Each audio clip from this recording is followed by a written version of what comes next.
I'm Deb Moore, PhD, and I live in central Massachusetts.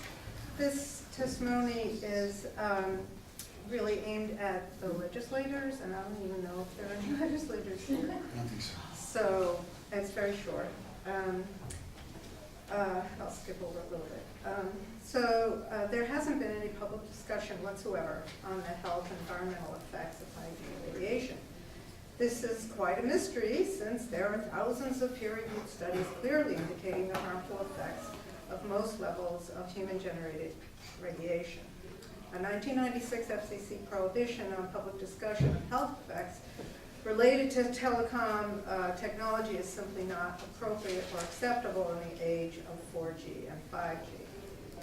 I work with people who have been poisoned by pharmaceutical and other chemicals and have become extremely hypersensitive, not only to all chemicals, but also electromagnetic fields.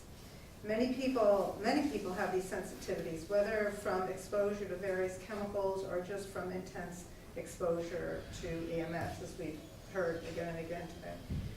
Many people who are currently suffering from electromagnetic hypersensitivity syndrome aren't even aware of where their illnesses are coming from. It's hard to sort out in a world that has already become saturated with ubiquitous radiation from so many wireless sources. These people have been having these often debilitating effects from 4G radiation. 5G wireless radiation is by orders of magnitude greater than 4G. Yet, apparently, no studies are known to have been done by the government or telecom industry on effects to human health and the environment. Why is that?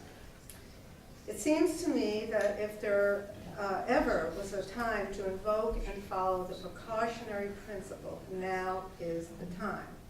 Rather than fast-tracking deployment of 5G, legislators should heed the demand of several hundred scientists around the world who are calling for a moratorium on 5G development. The case for such a moratorium is clear and strong. It just needs to be looked at by decision makers. And this is a question to any decision makers. How much do each of you really know about the health outcomes of this technology? Unless you've read a lot of the science coming from independent sources, or at least about the science coming from independent sources, away from the empty reassurances from an industry that seeks only profits, it behooves you to help put a stop to the fast tracking of this dangerous technology in Vermont. I just also want to, probably everybody in this room has heard of the precautionary principle. I just want to sort of review that really briefly, because I think it's a concept that needs to be focused on and talked about.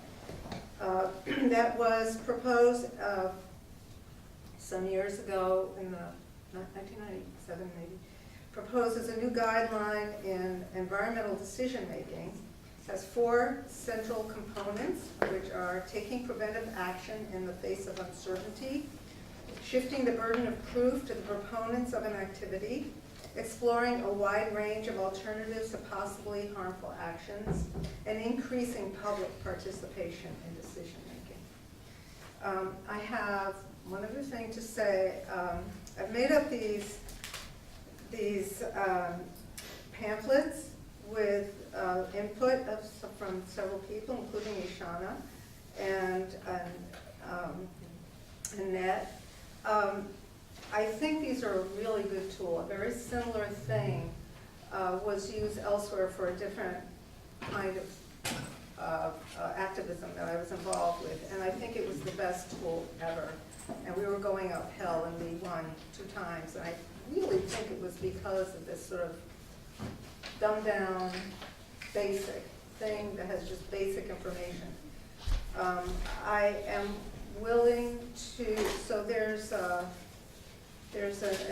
email address in here at the bottom of this box, an email address in here, and if you email me, I can send you the PDF. So you can go and make your own and just spread them around.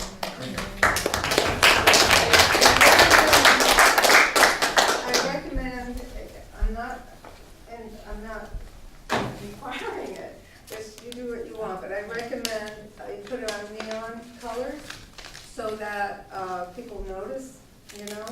So far, I've had pretty good response from these, so just get it out wherever you want. Thank you. Okay, thank you.